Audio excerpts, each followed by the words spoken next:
Hi అండి. ఇవాళ పాలకూర గురించి మనము కొన్ని తెలుసుకుందాము. మనము ఒక కట్టనే కదా బయట కొంటే సరిపోతుంది కదా, పాలకూర ఇంట్లో పెంచడం ఎందుకు అన్నట్టుగా ఆలోచించద్దండి. కొంటే బెటరే, అవసరానికి నో ప్రాబ్లం. కానీ మనం సీడ్ తెచ్చుకొని ఇంట్లో పెంచుకోవడము అదొక సాటిస్ఫాక్షన్. పైగా ఆర్గానిక్ కదండి. బయట మందులు వేసి పెంచడం ద్వారా ఏమేమి ఇబ్బందులు వస్తాయో, మనకి హెల్త్ ప్రాబ్లమ్స్ వస్తాయో తెలీదు. కాబట్టి మనము వీలైనంత మన ఇంట్లో కుండీలలో పెంచుకోవడం ద్వారా మన ఆరోగ్యం మన చేతిలో. అంతే కదండి? కాదంటారా? అవునంటారా? చెప్పండి. తర్వాత పాలకూర ఇంట్లో ఉంటే ఎన్ని రెసిపీస్ చేయొచ్చండి. పప్పు చేసుకోవచ్చు, పాలక్ పన్నీర్ చేసుకోవచ్చు, పాలకూర పచ్చడి చేసుకోవచ్చు. ఇంకా మీ ఇష్టం అండి. కొంతమంది ఇప్పుడు పూరీలలో పాలకూర కలిపి గ్రైండ్ చేసి పూరీ చేసుకుంటున్నారు. మనకు ఏ రకంగా అయినా పాలకూర అనేది ఉపయోగమే కానీ నష్టం కాదు. పెద్ద విషయం కాదండి. ఆకుకూర చాలా త్వరగా మనకు పెరిగిపోతుంది. ఒక 20-25 రోజులు మనము జాగ్రత్తగా సీడ్ వేసినప్పటి నుంచి గమనిస్తూ ఉంటే మనకు మొలకలు వచ్చేస్తాయి చిన్న చిన్నగా. వాటిని సంరక్షించుకుంటూ వస్తే మనకు పాలకూర వచ్చేస్తుంది. ఇప్పుడు ఈ చిన్న కుండీలో వేసానండి నేను. పెద్ద కుండీలో వేస్తే ఆకులు పురుగులు వచ్చి తినేస్తుంటే కొన్ని తీసి పక్కన వేసాను. అందుకు చిన్న కుండీలో ఇది సరిపోతుంది. ఇది పెద్దగా పెరుగుతుంది ఇందులోనే. ఇది కొంచెం ఇప్పుడిప్పుడే పెరుగుతుందండి. ఇంకో టబ్లో కూడా ఉంది. కాకపోతే దానికి పురుగులు వచ్చేస్తున్నాయని నేను పక్కన పెట్టాను దీన్ని. మీ ఇష్టం అండి. కుండీ సైజు కొంచెం వెడల్పుగా ఉంటే ఇంకా బాగా పెరుగుతాయండి. ఇదిగోండి, పెద్ద కుండీలో వేసాను.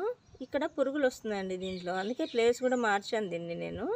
యాక్చువల్గా లాస్ట్ ఇయర్ వేసిన సీడ్స్కి చాలా అద్భుతంగా వచ్చాయండి. హైబ్రిడ్ మరి నాటో తెలియదు కానీ నాకు విత్తనాలు అసలు అద్భుతం అంటే అద్భుతము. మీకు ఆ వీడియో ఉంటుంది చూడండి నా ఛానల్లో.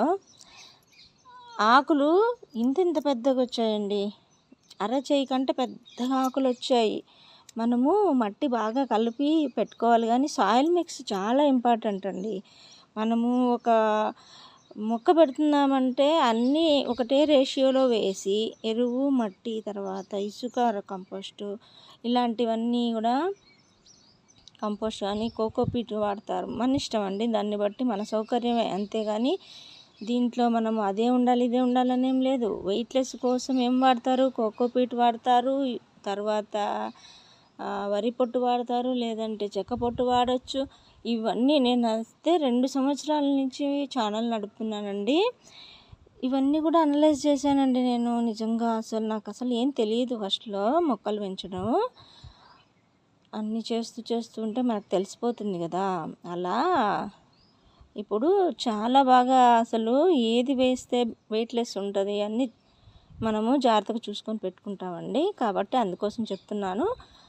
మట్టి ఒక డబ్బా, కంపోస్టు ఒక డబ్బా, తర్వాత కోకోపీట్ ఆర్ రైస్ హస్క్, మీరు ఏదైనా కానీ. మధ్యలో గడ్డి మొలుస్తుందండి.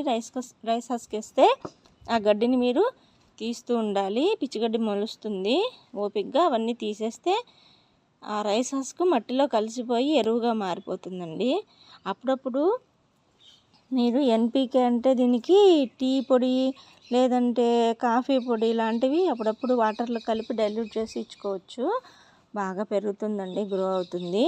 మీకు నెక్స్ట్ టైం పాలకూర గురించి మంచి సీడ్ ఒకసారి వేసినప్పుడు నేను ఒకసారి వీడియో తీస్తానులేండి. చాలా పెద్ద పెద్ద ఆకులు వస్తాయండి. అస్సలు చూస్తానే కళ్ళకి, మెయిన్ కళ్ళకు కూడా అండి చాలా ప్రశాంతత, మనసుకు ప్రశాంతత, కళ్ళకు హాయినిస్తుంది. గ్రీనరీ చూస్తూ ఉండాలి. మనము ఎన్నో ఒత్తిడిలో, ఎన్నో ఇబ్బందులలో ఉంటాం కదండి. ఎన్నో ఆలోచనలు ఉంటాయి. అవన్నీ కూడా పోవాలంటే కాసేపు మొక్కలతో గడపండి ప్లీజ్ అండి. నా కోసమైనా మీరు మొక్కలతో ఉంటే నాకు హ్యాపీ. మీరేం ఎక్కువ పెంచక్కర్లేదండి. మీ సౌకర్యమే. కొన్ని పెంచుకుంటే అయితే నాకేం అలవాటు అంటే కొన్ని పెంచానంటే ఎక్కువ పెంచేస్తాను. కొన్నిటితో ఆగలేను. కానీ మీ సౌకర్యం అండి. మీ మెంటాలిటీని బట్టి ఒక 4-5 మొక్కలు పెంచుకున్నా కూడా వాటితో కాసేపు గడపండి. మీకు మనుషుల కంటే మొక్కలు చాలా మంచివండి. తెలుసా మీకు ఆ విషయము? మనుషులు మంచి చేస్తే చెడు ఇస్తారండి. అట్లాంటి వాళ్ళు ఉన్నారు మనుషులు బయట. కానీ మొక్కలు అలా కాదండి. మనము ఒక సీడ్ వేస్తే అది మొలిచి దాన్ని ద్వారా మనకి ఇప్పుడు ఇవి చూడండి, క్యారెట్, బీట్రూట్, ఆనియన్, ఏదైనా మనము పొటాటో ఏదైనా మనం సీడ్ వేసామనుకోండి, నాటామనుకోండి, దాని నుంచి 10 ఇస్తుంది. ఇప్పుడు ఒక పొటాటో నాటాము, 5, 6, 7 మనం గుత్తుల కొద్దీ మనం ఇచ్చే బలాన్ని బట్టి మనకు ఇస్తాయండి అవి రిటర్ను. అది టైం పడుతుంది, ఆ టైం లోపల ఇస్తాయి. కానీ మనుషుల కాదు కదండి. ఎప్పటికైనా మనుషులు ఏం చేస్తారంటే మనకు మంచి చేసినా చెడే ఇస్తారండి బాబు.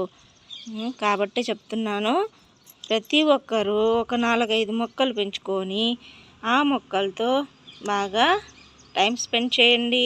మీకున్న టైంలోనే ఒక గంట, రోజుకు 1 అవర్, హాఫ్ అన్ అవర్ చాలు. పోనీ టైం లేకపోతే హాఫ్ అన్ అవర్ గడపండి. వాటిని నాటండి, పెంచండి. ప్రకృతికి మీరు మేలు చేసిన వాళ్ళు అవుతారు. ఈ పొల్యూషను ఇదంతా కూడా తగ్గుతుంది. కాబట్టి ఈ మొక్కల వల్ల మనకు మేలే కానీ చెడైతే ఏమీ జరగదు కదండి. నా మాటల్లో ఏమన్నా మీకు మిస్టేక్స్ కనిపిస్తే నాకు కామెంట్లో చెప్పండి, తప్పలేదు. నాకు తోచిన సలహా నేను ఇస్తున్నాను. మంచో చెడో నాకు తెలియదు, నాకు మంచనే అనిపిస్తుంది, నేను అట్లే చెప్తానండి. కాబట్టి ఇవాళ మనము పాలకూర గురించి ఇంకొన్ని విషయాలు ఇది బ్లడ్ వస్తుందండి. ఆకుకూర ఏది తిన్నా మనకు రక్తం వృద్ధి అవుతుంది. మరియు ఐరను, కాల్షియము ఇవన్నీ కూడా మనకు దీని నుండి వస్తాయి. పాలకూర నచ్చని వాళ్ళు పేస్ట్ చేసేసుకొని తినేసేయండి. పేస్ట్ లాగా చేసుకొని కర్రీ చేసుకొని తినండి. ఆకులు చూసి అలాగే తినలేని వాళ్ళ కథ చెప్తున్నాను. కొంతమంది తినరండి, కొంతమంది తింటారు. పాలకూర పెరుగు పచ్చడని యూట్యూబ్లో చాలా వీడియోస్ వస్తున్నాయండి. పాలకూరతో పప్పు, పెరుగు చట్నీ, మామూలుగా కర్రీస్, ఇంకే పాలక్ పన్నీరు, చాలా ఐటమ్స్ ఉంటాయి. మనం కొత్తగా కూడా ఐటమ్స్ కనిపెట్టుకోవచ్చు మనకు వస్తే. కాబట్టి ఇలా మనము చాలా బెనిఫిట్స్ ఉంటాయండి పాలకూరకు. ఎక్కువ కంటి చూపుకు ఇట్లాంటి వాటికి ఐరన్, కాల్షియం ఉండడం వల్ల మనకు హెల్త్ బాగుంటుంది కదండి. కంటి చూపు కంటే మనం క్యారెట్ పెంచుకోవచ్చు, తర్వాత బీట్రూట్ పెంచుకోవచ్చు. అవన్నీ మీ సౌకర్యము, మీ ఓపిక. అయితే ఒక్కటండి, మొక్కలు పెంచే వాళ్ళు ఎవరైనా సరే చాలా ఓపిక ఉండాలండి. వాళ్ళకి ఓపిక తక్కువ ఉన్నవాళ్ళు ఎక్కువగా మొక్కలను పెంచకండి. ఎందుకంటే వాటిని ఒక్కొక్కసారి ఓపిక లేనప్పుడు వాటరింగ్ ఇవ్వాలన్నా, వాటికి మేనేజ్ చేయాలన్నా వాటిని ఒక్కొక్కసారి పట్టించుకోకుండా చచ్చిపోతాయండి పాపము. కాబట్టి మనము ఎంతో జాగ్రత్తగా చూసుకుంటూ వాటిని మెయింటైన్ చేయగలిగితే చాలా హ్యాపీగా ఉంటుందండి. నా వీడియోలు మీకు నచ్చితే లైక్ చేయండి, సబ్స్క్రైబ్ చేయండి ఫ్రెండ్స్. నా వీడియోని కన్సిస్టెంట్గా చూడండి. మీకు ఇలాగే కొన్ని విషయాలు మీతో మాట్లాడతాను. మీరు కూడా నాతో మాట్లాడచ్చు హ్యాపీగా. బాయ్ అండి.